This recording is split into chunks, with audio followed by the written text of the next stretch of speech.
What's up, bitches? Let's talk about crime.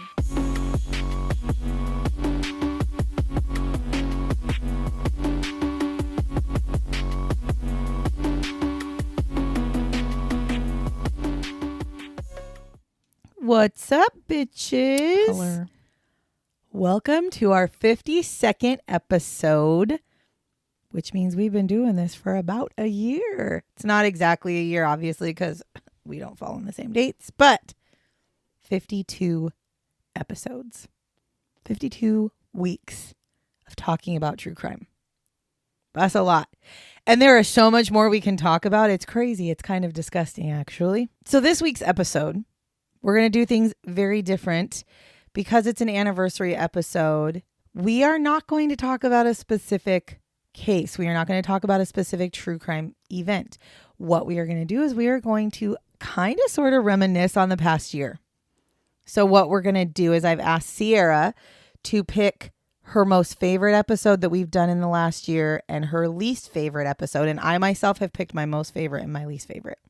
And then we're also going to talk a little bit about some current true crime things that are going on that we might have opinions on, but not necessarily have a ton of information, just kind of what is public knowledge. Let's start with reminiscing about our most favorite and least favorite episodes.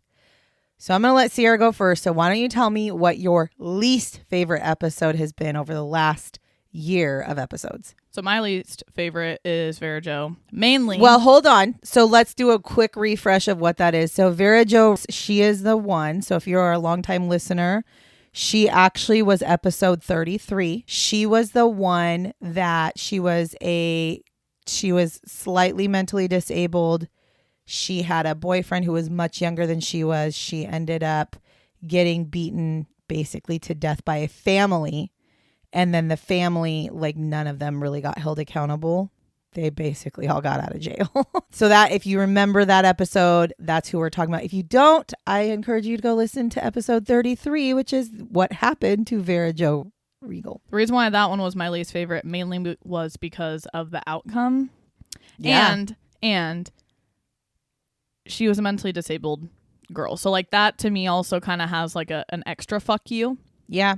Well, and just the shit that she went through was like, I agree. Holy fuck. I agree. And also I think the thing that I hated the most about that one was the fact. I hated the mom. That's what I was just going to say. Bitch. That's what I was going to say is the mother. She was a really honestly terrible person. She had multiple children. She was a big culprit of it and never fucking got in trouble. Yes, and she had multiple children taken away from her throughout her life, if you remember correctly. And at some point, yeah, because that's the one where I said like, how many times is she going to be able to have kids and have them taken away? So yeah. Before somebody steps in and says, hey, guess what? You know what? You're somebody that actually should probably have a hysterectomy because you shouldn't be able to have any more kids, lady. Like, yeah, no, that definitely, fuck that bitch. That is not my least favorite, but that is definitely one that it left a little bit of a scar. And that was one that it kind of made it a little hard to research. If we also want to get technical, I think everybody's going to not be shocked when I say this. That is my least favorite. Well, I mean, there's multiple that are my least favorite, but that was one that like really kind of stuck in my brain. But all of the ones that are from the old ass times, yeah, we all know those are my least favorite because they're just so fucking boring. There's nothing. Like there's stuff, but it's like, there's so much more technology now. It's so much cooler to like know that you caught somebody on like a partial fingerprint. Just throwing that out there. That's true. I mean, yes, I can see it. They're more, it's not that they're not interesting. To me, they're just more boring because it's very like kind of like boom, boom, but like, you know, like, oh, Sally Jo killed her husband. Okay, Sally Jo's obviously the wife. Obviously, it's her. Like, you know what I mean? It's not like there's these extravagant things or the ones that, you know, it's like the 80s or 90s and then fucking 2020 they get caught because of DNA. Right. No, I get it. Okay, so that is Sierra's least favorite. I will go with my least favorite. My least favorite is James Patterson Smith. Bro, I was just listening to that one the other day. Were you? Yeah. Well, because we've had a year of them, so I had to like go back and be like, okay, what was this one about? What was this one about? Okay, so James Patterson Smith was episode 2. That was the very second episode that we did. And here, as a refresher, James Patterson Smith, this was in England, and he had a girlfriend, but his girlfriend was like 15 years old or whatever. She was really young. and he was like in his 40s. And he ends up killing her, but he tortures her for like days, weeks, whatever prior. Really awful torture. And she ends up dying. The reason that this is my least favorite. Is that the eyes one? Yes. Is specifically because of the torture that he did. It's not like... Yeah, fuck that guy. It was purely the torture that he did of Kellyanne Bates. And Kelly, again, she was 17 when she was murdered, but they had been together since she was like 15. And she was tortured over 4 weeks. But the torture wasn't like a tip, like what you would think, like, oh, he beat her or whatever. No, he like tortured her to the point where he had stabbed her. She was still alive. He had gouged her eyes out. She was still alive. He ran hot water, scalding water over. She was still alive. And he did it for 4 weeks before she died. And the part, yes, the torture was terrible. But the part that really made me angry, that almost broke me, was the fact that that bitch went into the police station and said he accidentally killed his girlfriend. That's what he told them. He walked into a police station and said, oh, I accidentally killed my girlfriend. To which the police were like, oh, okay, we need to go check it out. But you don't accidentally kill somebody that you've tortured for 4 weeks. I mean, yeah, you do, because you end up killing them on accident. But that's not accidental. Not even close. So not only... That torture especially was fucking... That's what I'm saying. Oof. That was why that episode... I mean, it was either this one or the one we just did last week was my other one that I really hated because I get so angry about it. But when I really think about it, the one that I hated the most was that one because the research I had to do on it, like the torture part just took me out. And the guy himself just took me out. He was just a creepy fucking predator. And yeah, my absolute least favorite was episode 2, James Patterson Smith. So if you haven't listened to episode 2, won't forget that guy. If you haven't listened to episode 2, go all the way back to the beginning of our podcast and click on episode 2 and listen to it, because it definitely is one to listen to, because it's pretty gnarly, but yeah. And fun fact about episode 2. Okay. I'm just going to put Sierra on blast here for just 1 minute. Fun fact about episode 2 is in the middle of us recording, we used to have it set up to where we would sit across from each other at desks. Now we sit on like a daybed couch thing and sit across from each other. But a fun fact about that episode is I was in the middle of speaking on that episode talking about this girl, and my heart is sad because she's a 17-year-old girl, and Sierra starts crying as we're talking. And I obviously cut this kind of stuff out of the podcast, but I had asked her, I said, are you crying? And she like said yes. And I said, because of the girl? And she said, no. Sierra's boyfriend had broken up with her about like a week, maybe 2 weeks prior to this. And she had, in the middle of us recording, she had actually gotten a message from his sister. Do you remember that? I do remember that. And she was so sad, but you would never know. She bucked up and did that fucking episode like a boss. She didn't talk as much in the beginning either. Like she talks a lot more now than she did back then. But if you notice that she was exceptionally quiet, that's why. Because that episode, she was really sad, but she was bucking through it. So that's a fun fact. So there you go, Sierra. There's a fun fact about episode 2. So it's been 50 weeks since that day. Not that that's something you necessarily wanted to remember, but it was a hard time. That was a really hard time. Because you guys also have to understand, not that I'm going to necessarily dig into my personal life, because really it doesn't matter to you guys, or at least it shouldn't. But it wasn't just your typical like, oh, we grew apart, blah, blah, blah. No, this guy literally... It was a blindside. He claimed that he got depression and literally up and left me on like a random Wednesday. Mm-hmm. Like, and it was done from that. So I had so much there was a mental lot of issues. Yes, there was a lot of unanswered questions, no closure. But Sierra's rocking it now. I was just say, you know, my therapy session, or my therapy the one blessing from this was it pushed her to go to therapy. And I can tell you so I've right been doing now, therapy for about a year now. I am a very big proponent. I think everybody should have therapy. And I'm not saying therapy as in like deep, intense psychology. I'm talking like therapist, like life coaching, somebody that you can... No, her and I basically just talk about like, exactly. we meet once a week, and I'm actually pretty proud of myself because now she even recommended that I go down to twice a month. Which, if because you're of how not somebody good who's I've in been therapy, doing. that's a really good thing when you Yeah. don't have to see your therapist once a week. Right. I think everybody who we've ever talked about could use some therapy if I'm being honest. But yes, fun fact about that episode. Okay. Sierra, what was your most favorite episode that we've done? Okay, so this one was kind of harder for me. You guys know I like the ones that it's never a happy ending, so it's not that, but the ones that have an impact, the ones that, whether it be the actual killer itself or the crime that had happened, made an impact on, how we live life today. So I actually have two of them. Our Lewis Danes, which is the one with the online safety, the Breck Foundation. Right. And that one is episode 32. That one is, if you just a quick recap, it was also not in the United States, but it was a kid, not kid. I think Lewis was like 18 or whatever, but he basically used online activity to lure a younger kid to his home where he ends up killing the kid. Now Lewis claims that he was acting in self-defense, whatever. But the outcome, listen to the episode and you'll call bullshit. Yeah. Too. So if you haven't listened to Lewis Danes episode 32, listen to it.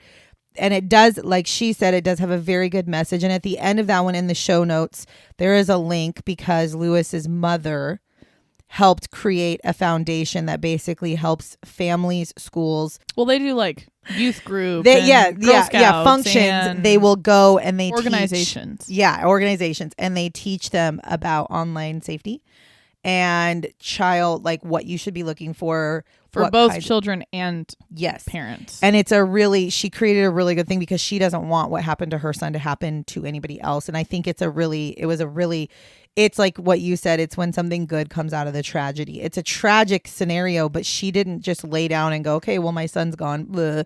She was like, no, I don't want this to happen again. And so she ended up creating a foundation that works with, lots of different types of organizations. And I have the link on there. So if you go to that episode, you can always go there and just learn about it. There's probably even an area that if you want to donate to help them, there's probably that too. But that's a good one. The other one that, again, I believe it was the parents made an impact, or at least the mom, was Robert Washburn. Not him, obviously, fuck that guy. But the impact that one had, because that one had to do with DNA testing. Yeah. Robert Washburn was episode 17. And basically, Robert Washburn was found later, like years later, after he killed a girl in Tacoma, Washington. And didn't they find him in like a whole other fucking state too? Yeah, like he was. Wasn't even Yeah. He ended up getting caught through DNA technology, but he had murdered in like the 70s or 80s, and so we didn't have that DNA technology. And then later on, they had actually found him through genealogy, actually. Kind of like the Brian Koberger stuff. Yes, where they found him through a genealogy website. So after this stuff has happened, what ends up happening is I guess it's two people, because we ended up doing them back to back. So we did Robert Washburn and then also Gary Hartman. That's right. Gary Hartman was also somebody who was wanted for murder in Tacoma that was found years later due to DNA. Now, the mothers of the two girls that were killed by both those men, which again, refresher real quick, those episodes are real crazy because they're really, really similar. They're both in Tacoma. Like, we're pretty sure that it's a copycat killer. Yeah, we were thinking either copycat or we actually had a conversation about maybe one of them was like present for the first murder and then went out on his own and did it, because they are that much so similar.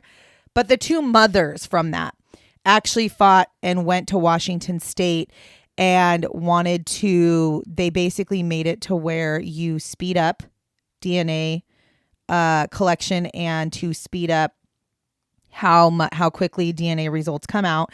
They also, I think, pushed it to where DNA is taken when you are put in prison. There's like, they pushed for all this stuff for DNA because DNA technology is what ended up catching their daughter's killers. But it was so far down the road that it's like they were trying to say that in the moment, you should be able to check DNA within, a couple of days of getting people that either murder or whatever. And we have the technology in this world now, but it's so expensive. But they ended up helping pass some laws, some DNA technology type laws in Washington state, which actually had it's a really good impact, I think. I want to say, cause I'm not 100%, I don't 100% remember, but I'm pretty sure one of the things is that everybody who is arrested and put into prison in Washington has to give DNA, which I agree with. I think if you get put in prison, you should have to have your DNA taken because you're a criminal. Well, you're going to prison for a reason. Exactly. And to be honest with you, I have a very, very unpopular opinion about DNA technology. I don't give two shits. They could take my DNA every day. I don't care. I would willingly put my DNA into the system because I know that I've never done anything that would ever cause me to go to jail for anything at all. So you can put my DNA in the system. I don't give a shit. But if you are a criminal, I think that's one of the rights that you should not have, is you should not be able to protect your DNA. Because most likely, 9 times out of 10, you're going to do more than one bad criminal thing. So, you might get caught for burglary, but fuck, you might have killed somebody. And well, like half our cases, they get out, so it's fine. Exactly, that's how it goes. And then they end up going back, so. Okay, so those are her favorites. Okay, my favorite case, which is funny that you picked the cases that you did, because I did the same thing. So my favorite case, though, is actually the case of Richard Davis, which is episode 40. The case of Richard Davis is actually the one that was based in Petaluma, California. He was the one who murdered Polly Klaas, who was the 12-year-old who was kidnapped from her home while she was having like a sleepover with her friends. And he ends up murdering her. And the reason that I liked that one as my favorite is because they created the Polly Klaas Foundation, which they did end up closing, but they also have the local theater in Petaluma is known as the Polly Klaas Theater. And same thing, where it's like they created great things out of tragedy. They have a foundation that, because her parents created a foundation, and then there's like a community. The community created a foundation, and the foundation that is still ongoing, the Polly Klaas one that's still ongoing, they actually help find missing children. And they have reunited families, multiple families. They have resources. They have people you can talk to. They have all these things. And so her family and the community of Petaluma took this tragedy and turned it into something really good. And again, on that episode, there will be links to these foundations. And again, Polly loved theater. And so the fact that they took the local theater and named it the Polly Klaas, I think it's Polly Klaas Theater. It's just, when you see a community come together, remember a horrible thing, but try to memorialize it in a good way. It just means so much. It's so much different than when you see ones where it's just like, oh, the person's gone. So I too did the same thing when I was looking at all the ones that I was like, oh, which one's my favorite? I actually originally was going to go all the way back to the beginning and do the very first episode that we did, which was the Clutter family, because that is one of my more favorite. That's what started this whole entire podcast, actually, was I had, at the recommendation of my son, I had read a book about the Clutter family, and immediately I was like, oh, this needs to be talked about, which is why Sierra and I started our podcast. But that was going to be my favorite. But then when I really sat down and thought about it, I was like, wait a minute though. I really like the ones that have happy end. Like you said, it's not a happy ending. They have an impact. But they have an impact, and they have something good. So I'm going to give a little runner up. I'm going to give a runner up of one other case that I felt I was shocked that neither one of us picked as one of our favorites, but it's up there. It's up there in my favorites. And that is the Jamel Hatcher one. And that is the one who he claimed to have accidentally killed his girlfriend. He left his 1-month-old baby and ran away, got arrested. He ended up getting like 20 years in prison because he signed a plea deal. And while he was in prison, he ended up completely changing who he was. And he ended up getting married to a pastor who is really passionate about prison reform, which I am all about prison reform. And together, the two of them have been working on ways to help men in prison and ways to help people before they get to prison. And to me, yes, he's a convicted murderer, but it's what you do afterwards that makes a big difference. And I am not going to say like the Menendez brothers, or even, and you will never hear me say anything good other than this, even Gypsy Rose. Gypsy Rose served her 8 years. She got out. Yeah, she went crazy and went on social media and became like this fucking famous, like whatever. But I don't think she's just going to go murder somebody, right? Like, I think that she did her time. I think she was very mentally fucked up when she wanted her mother murdered. And I don't think she's going to be that same person now. And it's how you handle yourself afterwards. Now, she's not out there making things good. As a matter of fact, I just saw a thing that she was supposedly going to be taking herself off social media because she just wants to be a mom. And she even came out and said, there's so much drama surrounding her life. It's insane. I know. Well, she did come out and say, like, do I regret, coming out and being all up in the public eye? Yeah, I do, because my life, I mean, I'm bullied, which she is, to be fair. She is bullied. People are very rude. And she says things like people constantly tell her that if she's out of prison, then Nick should be out of prison. And she said, if you want Nick out of prison, go fight for him. Like, I'm not going to stop you from fighting to get him out of prison.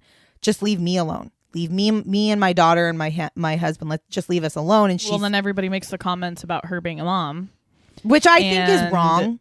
I think it's wrong. Wondering if she'll do what some people, whatever her mom's name was. Some people have said things about her, like one of her conditions of her sentence should have been she should never be allowed to have children. And here's the thing. I understand where that sentiment comes from, but I also don't really understand it, because we do also need to remember, even though I can't stand Gypsy Rose, we need to remember that Gypsy Rose was a victim of Munchausen syndrome by proxy. And if you don't know what that means, it means that her mother constantly did things to make her be sick. It's not, I mean, Munchausen by proxy is not anything to be like joking about. She was put on all kinds of toxic things to put into her body because her mom claims she had cancer. Her mom claims she had all these things. She lost all of her teeth. She was wheelchair bound, not because she couldn't walk, but because she was basically told she couldn't walk. And honestly, some of the fucking medication she was put on might have even made it to where it was like her legs might not have worked properly. So the fact that she's standing in front of us today, the person that she is a testament to itself. Did she have other options? Yes. Could she have asked for help? Yes. Could she have called the cops? Sure. Could she have asked her dad for help? Of course. We can say all that, but she also was a victim of very awful abuse. And her mother was extremely sick. Anybody who is the perpetrator of Munchausen by proxy, they are sick. That is an actual diagnosable disease. So we have to, you got to remember those things. But yeah, I like the ones that have the good outcomes, because the whole point of going to prison for most people is to reform them, to come back into our society as a fully functioning good person in society. That typically does not work in the prison system that we've created, but in small scenarios for like Jamel, it did. And then when something tragic happens in your life, if you can take that and turn that into something that is going to help other people, I commend you, because I don't think that I could be that brave. I think if something happened to my family members, I'd just go out for revenge. I don't think I could be the person that would be like, I want to start something that's going to stop this from happening to somebody else. I would be the one who'd be like, I'm going to find this person and take care of it myself. Like, that's kind of what I feel like I would do. So funny that we had not the same episodes that we liked, but the same type of episodes, or the same reasons why they were our favorites. Okay, so now that we've got our favorites and our least favorites out of the way, the only other thing we're going to talk about, honestly, not too much into detail because we don't have a lot, is we're going to bring up just a couple of current true crime things. First of all, this is a very short, and I know I said I would not talk about him anymore, but I have to. Brian Koberger. He's like the fucking topic of all of our shit. So Brian Koberger wants to switch prisons. Not prisons. I'm sorry, not prisons. He wants to switch. She's getting bullied, bitch. No, he wants to switch. Off. I just look. Okay, he wants to switch cell blocks. You killed 4 college students. He's in cell block J, and he wants to be switched out of there. First of all, we just talked about how big his fucking prison was, and the fact that he's by himself. So, by the way, if you're getting bullied, I don't give a shit, bro, because you're in your own prison cell. Him or whatever the fuck. Oh no, I just saw what they were saying. So his claim is he's getting sexual threats. Okay, sexual threats. And I don't fucking feel bad to for the you, much sir. that he said that one guy said, "I'm gonna butt fuck you." I mean, it is a prison. Have you never heard about what happens in prison stays in prison? Excuse me. But also, Brian, you're gonna be somebody's bitch. Brian, so. You're not though, because you're protected, brother. You are literally protected in a fucking cell by yourself. Plug your ears and sit by yourself. It's okay. The other one is he said that he's had prisoners say the only ass we're eating tonight is co-burgers. Okay. See, if I was a prison guard, though, I'd start fucking laughing. I don't think I'd be able to contain my shit. I'd be like, ah. So I'm sitting here going, is that really the worst you got there, dude? Like, you killed 4 fucking innocent college students. Like, if that's the least that I could ask for is that you're taunted every day for the rest of your life, good. Because you didn't get death penalty, which you deserved. You got to be put in prison in a single fucking cell by yourself, protected. The least I can hope for is that you're bullied. Not bullied, but yeah, bullied every day of your life. And I could give a flying fuck about it. So I'm hoping that he does not. If I was the warden or whoever makes that decision, I'd with a smile on my face say, nope. I know. I'm hoping that they reject it. And also, side note, I feel like they will. I feel like they won't, because they already put him in a protected area because they were going to protect him because he's in it. Like, whatever. If I was the warden, this is what I'd do. Put him in Gen Pop. That's what I'd say. I would look at him. I'd look at him face. and say, I will move you to a different cell block, but your choice is you stay here in cell block J where you're protected and by yourself, or you can go into cell block B. I don't know, but we'll say cell block B, which is Gen Pop, your choice. That's his choice. That's his choice. I don't care. Prison is not supposed to be fun, bro. It's not supposed to be a vacation. It's not supposed to be something that you can relax and enjoy your life. You're there for the rest of your life for something that you did that was horrific. Like, it's about time that you start showing some fucking emotion. Motherfucker should be transferred to San Quentin. And I'm going... No, actually, what did I tell you? He needs to be transferred and be the first new prisoner of Alcatraz. With the conditions it's currently in. Well, and he is housed he is housed with the worst of the worst criminals. Which he should be, because he is the worst of the worst criminal. So, bro, you had blood sleeping out the house. Yeah, well, and they're like you and I were just talking about before we came in here. They're releasing the records. Yeah, one of the girls was stabbed. What did you say? 50 times. 50 times. The other Another one was 20. They all had fatal wounds. That alone. No, Are you fucking joking? There was blood everywhere. Are you fucking joking? In this house. So to me, I'm sitting here going, nah, you don't deserve any grace at all. Side note. His fucking handwriting is awful, because they showed like the actual thing that he wrote out. His handwriting looks like a fucking 5-year-old, and he was supposed to be an assistant teacher, like student teacher thing. Like, ew, could you imagine your fucking grades? Okay, so that's that one. The other thing that I wanted to bring up was, as I'm sure a lot of you already have seen, is the Emmanuel Harrow case, which is the little 7-month-old baby boy that supposedly went missing. If you don't know the case, here you go. Here's a shortened version of it. Rebecca Harrow, which is Emmanuel's mother, had contacted the police and told the police that she was in the middle of changing her son's diaper at a Big 5 parking lot, and she was attacked from the back, and she was knocked unconscious and didn't remember anything. And when she came to, her son was missing. So this is what she tells the police. They come out, they do a huge press conference. Now I'm going to say it. First of all, I wouldn't believe that story from the get-go. Well, I don't know. Something about it just doesn't sit right. I saw the press conference when I don't even know this story that much. I've seen like headlines, and that's literally Well, here's the first thing. So she's doing her press conference, and I'll be honest with you, from the day that I saw the press conference, I was like, yeah, something's not right. And the reason is not because of what she said. It's not how she spoke it. One thing that really was a little weird to me is, as she was speaking, she was crying, but not really crying. It was almost like she was making herself cry, but she wasn't think of like Chris Watts or whatever his name is. But here's the big one for me. She said she pulled into the Big 5 parking lot because she was going there to get her son a mouth guard because he was in football practice. Now the thing. Okay, she must have another son because I'm like 7 months old. No, and they have more. They have going multiple to kids. Football practice. So she said she pulled into the parking lot to get her son a mouth guard for practice. Now the thing is, mouth guards, most of them, they are moldable. You have to take them home. You have to mold them. And the one she specifically was looking for needs to be boiled and molded. So you would not be buying that for your son if he's in the middle of football practice. That's not what you're going to go buy him. You would have done that before football practice. Well, even if you did, though, you wouldn't be doing it. The other Right. thing was, this was at 7:30 at night when she said this happened. His football practice went till 8 o'clock. So why would you buy him a fucking mouth guard when he has a half an hour of practice left? That doesn't make sense either. So that already was weird. But what really got me was she said that she pulled into the parking lot and she noticed that her son, her baby, had soiled his diaper. So she took him out, brought him to the back of the car because it was like a suburban type thing. Brought him to the back of the car and started changing his diaper. And somebody walked up behind her and said, "Hola," and then knocked her from the back in her head and knocked her unconscious, is what she said as she's talking to you with a black eye. 2 black eyes, actually. Now, why do you have 2 black eyes if they knocked you in the head from the back? That was my first thought was, well, why do you have 2 black eyes? That doesn't make sense to me.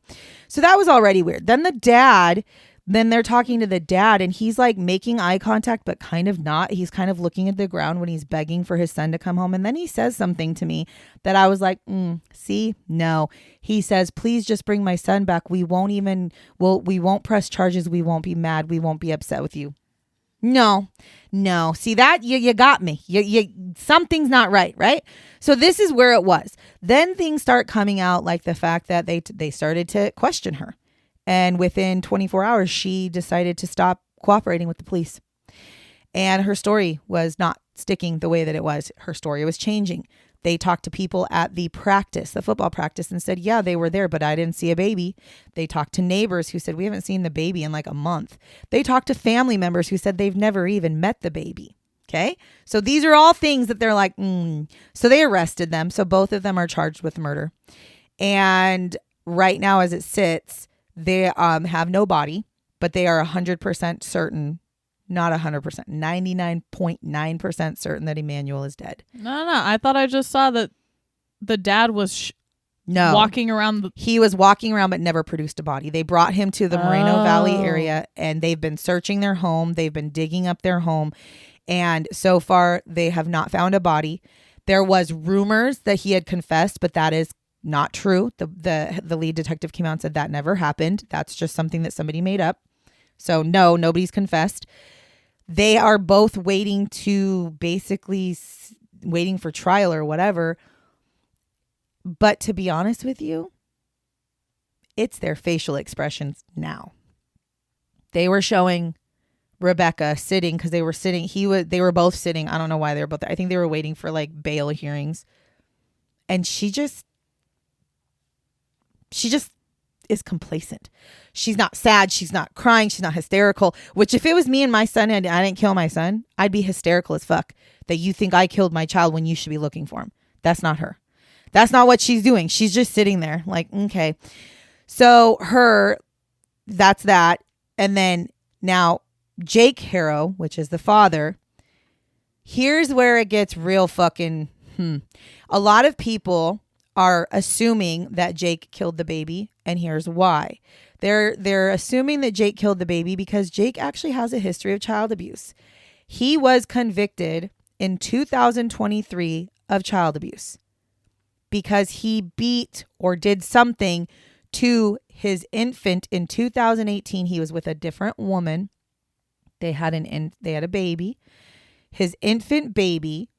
He did something to the infant baby to where the baby had like broken ribs, some head trauma, all these things to the point where to this day, so this happened in 2018, we're in 2025. So we're 6 years out, 7 years out. This little girl is bound to a wheelchair for the rest of her life. And he did that to her. Okay. He was convicted in 2023 of this child abuse. And the judge stayed his sentence to where he didn't have to actually serve any time in prison. And now authorities have come out now and said that if the California judge would have done his fucking job, Emmanuel would be alive because they're pretty sure that Jake is the one who killed the baby because he's abusive. Now I've seen Yeah, but then as the mom, why the fuck wouldn't you rat him out real quick? Because I would. So I've seen quite a few people who are actually standing up for Rebecca, which makes me sick. I'm not going to lie. Because they're saying, remember, she's an abuse victim. Like, remember, she's an abuse victim and this is that. She's essentially protected right now. What the fuck you... Oh, my God. My thing is, abuse victim or not, that is your child. And you know that your husband killed your child? How do you even stand there and lie for him? So the only thing I can think of is maybe she's abusive too. And maybe she might be an abuse victim, but maybe she was part of it. So she's not willing to talk about it. Because I don't understand how somebody would not. I mean, I don't. Like if this were to have been you, dad, me, and my brother, and dad were to have killed my brother, you're telling me you wouldn't rat his ass out real fucking quick? First of all, if your dad would have killed your brother, your dad would probably be dead because I would not stand there and watch. First of all, I would not stand there and watch your father touch you like ever. I would never watch. Like he was not allowed. We don't spank our children. We never did. If your dad would have ever harmed you guys in any way, we wouldn't be together 100%. But I also don't. I mean, I've never been the victim of abuse. Okay. So I can't say whether or not I'd really be like that. But in my heart of hearts, my children, while I love my husband, my children, Sierra knows this because it happens all the time. Anytime that he wants to be a dick, if he's in a bad mood or whatever, I'm the first one to tell him to shut the fuck up if he's talking shitty to the kids. I just am. I don't. Yep, and then they start an argument, and then we argue. And I just then out. We argue because he's like, "Why the fuck you got to do that?" And it's like, because you don't need to talk that way to people. Don't be shitty. Like, I will always put my kids first. That's just the way it is. So for me, it's very hard for me to think about this Rebecca woman and think, how did you not put your 7-month-old first? Whether or not you. Okay, maybe you couldn't stop it. Maybe he killed the baby while you were at the grocery store. Fine. Okay, then you call 911 and say my husband killed my baby. Or maybe you're more afraid of him, so you're scared, so you're pretending. But great, now you're protected. Correctly, I was gonna say now you're separated. She's been separated multiple times in interviews. So at any time, the second they would have arrested me, we're separated. We're in a fucking police department. That's what I'm saying. I'm like ratting your ass out.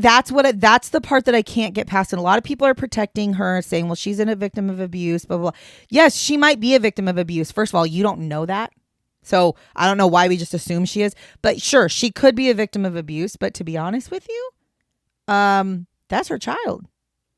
So, I mean, the fact that she's not willing to just be like, yep, he did it. And the fact that she other continued, children.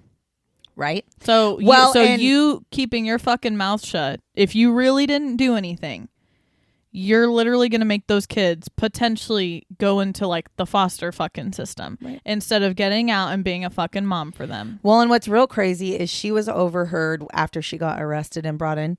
She was overheard saying, supposedly, they were asking her, like, did she kill the baby? Did he kill the baby? And she basically said, like, no. And honestly, I'm waiting because I believe that my baby will be found. I'm waiting on my baby. I'm not giving up on my baby. So still to this day, she's saying that the baby's not dead. But there's just too much inconsistencies. One of the things that has been found out. So I will tell you this. One of the things that they have said is that... Also, by the time this is released, there could be more information too. That's true. One of the things they have said was they supposedly, Jake and Rebecca went into that same Big Five the day before this supposed kidnapping happened and asked if they had security cameras because their car had been broken into the day before. To which the Big Five employee said, no, we don't have any in the parking lot or in the store. Sorry. Okay. Then they go to that same Big Five that they now know has no security cameras in the parking lot. However, what they didn't find out and what they didn't know is that there was another business like Kitty Corner that does have security cameras. And that security camera picked up the van, I think it was a van, pulling in to the car into the parking lot, parking under like a street light, then backing out and going farther down the parking lot, parking to where you can't see the car anymore, but you can see the shadows. And there's shadows that get out of the car and stuff. But that's it. So that in itself was weird. And they also, again, talking to people who knew them, The fact that some of the family members said they had never met this 7-month-old baby. The other thing is, now I don't know if this is true or not, but the other thing is they were talking about how his birth certificate said that he was born in December. If he was born in December, he was 9 months old almost, not 7 months old. And they actually said, he was 9 months old. They are believing, the theory behind it is that he was actually 9 months old when he went missing because he was 7 months old when he was killed. That's what they think is happening. They think that they keep referring to him as 7 months old because that's when he died. So I don't know if that's true or not, but supposedly people looked up because birth certificates are public records. So people have looked up his birth certificate and supposedly he was born in December, which again, we're in August. That would be 9 months. And he was supposedly kidnapped like a week ago. So he'd be 9 months old. So that is weird that the mother would continue to say he was 7 months old when he wasn't. Maybe she sold her kid. That's why. Well, and maybe you might be right, Sierra. I mean, there's so many scenarios. Maybe he wasn't murdered. Maybe Especially she sold they can't him. Provide a body. I mean, granted though, that freaks me out. But also, if he was killed or kidnapped 2 months ago, exactly. That more than likely there's not going to be a body. And that's the thing that scares me. Because about wildlife. The thing that scares me the most is that these two might actually get away with it if they can't produce a body. I'm more scared for those fucking kids that they have. Well, my hope is that CPS has now been involved. Well, but my fear is that they're going to get away with it because there's no body, because it's hard to prove murder when there's no body. Right. Right. And so we'll see what it comes up. But anyways, that is something that has been really in the forefront of the news. And I've been really following it because it from the minute I saw, as a matter of fact, the day that came out, I literally told your dad and your brother, I don't believe for 1 second that kid was taken. And I told them that the day that I saw her interview, because she did this. There was a guy who said, hola. But she's not actually crying. Like there's no fucking actual teardrops coming out of her eyeballs. It was one of those that's fake as shit. And the dad threw me for a loop. I was just like, wow, bro, like you really don't seem like you care all that much. Very much seems staged. Very much like Chris Watts, like you said, where it was like they pretended, and it's like you can totally see it when they're really emotional versus not. Anyway, so I was bringing that up. Was there anything true crime related you want to bring up, or are we gonna just finish this episode? The only other thing that I wanted to bring up, because I know we've mentioned it before, is just the Menendez brothers. Oh yeah, one of them I know for sure got denied parole. Which at first, I'm going to be honest, didn't know until I read it. At first, I was like, that's fucking a crock of shit. If Gypsy Rose can be out, they can be out, blah, blah, blah. But then I read that basically he brought like cell phones and shit into the prison, which is a big no-no. It's against the rules. It's not like he was like followed every single rule every single day. So it's kind of like, on one hand, do I still think they deserve to be out? Actually, yes, I do. However, this is a technicality where you should have followed the rules. Real quick, they both were denied. That's what I thought. I thought both of them. Eric was first, Lyle was second. Right. Eric was the one that they had the most information on, and I did read that they were using his record in prison, and they were also, which is part of what you do need to take into account. They also were talking, and this is kind of, to me, it's kind of unfair. They're also really hung up on the fact that they killed Kitty, which is their mother, because their mother wasn't abusive to them. And they said, well, if you're just trying to kill your abuser, why did you not just kill your father? To which apparently Eric said in his parole hearing, I never should have, and I regret that every day. That bothers them. That bothers the parole board, which is weird to me because you would think that you would want him to have remorse, them to have right? regret for it. And so, however, I'm sorry, I lied. He said, because I thought she was complicit in the abuse, but I regret it every day. See, here's like my I wish thought I on wouldn't it, have done that. I actually agree with. I don't agree with them killing their parents, but I agree with what he's saying. Is from everything that I have seen. Now I don't know because I wasn't there, but from everything I've seen, she actually knew there was abuse going on and didn't stop it. So that's because like there's like a diary that she wrote in and stuff like that. So she was was also letters and shit. She was complicit in that. It. Yeah. Now, did she deserve to die for it? No. Did the dad deserve to die? I mean, listen, I'm not gonna sugarcoat it. I'm not gonna be the person who says who should and shouldn't die, but like for reals, I'm not sad about him dying because he was an abusive piece of fucking shit. And a lot of people have said, well, they could have gone to the cops. They had money. No, they didn't. They had their dad's money. And you see, they were abused by that same person. And if that person... And also his dad had high up power fucking law enforcement, you dumb fucks. Well, their dad was a very powerful, like, movie exec type. But that's what I'm saying. He had resources. Yeah, in law enforcement. They would not have. You're an idiot. Correct. I do think they still deserve to go to prison. Yeah, because it was a pre-calculated murder. That but if just they like had Gypsy the Rose time, is out, I feel like they should be allowed to be out too. If they had time to plan and calculate it, they had time to plan to run away. They could have done. There were other options they could have chosen. They would have been probably harder, but they would have chosen it. But it is what it is.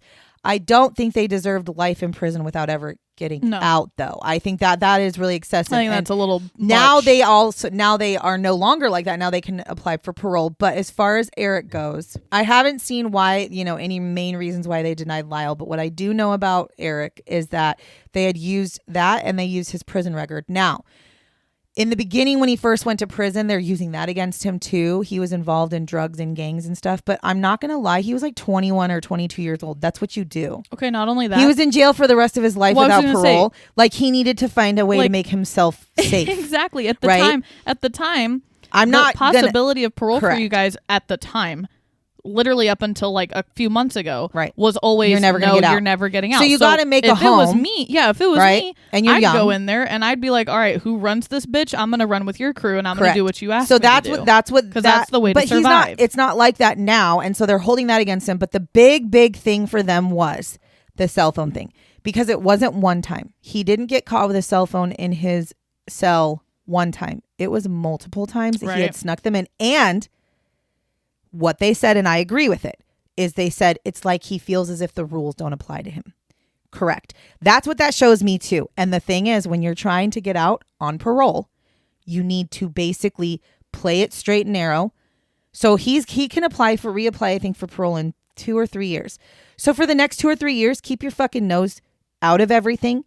Be on the straight and narrow. Don't do anything bad, because if you really are a good person and want to get out of prison, you can do that. See, but I worry that not worry, because I guess it's not a worry thing, but I think that he'll never get out because of what you said, though. At the end of the day, they're still holding what he said about his mom. Yeah, so I think even if he's on the straight and narrow, I think there's going to be at least one person that's going to but the parole board doesn't have to be anonymous. They don't have to be unanimous. The parole board can vote, like, if there's 5 of them, it can be a 3-2 that he gets released and he can get released. It's not like a jury where it should be unanimous, right? So all he has to do is make most of them believe that he is ready to be out of prison. The problem that I really feel for both the Menendez brothers is our world has changed so much since they were first put into prison. I don't know how they'll cope with being on the outside. You figure this, they've spent more time in prison than out of prison in their entire life.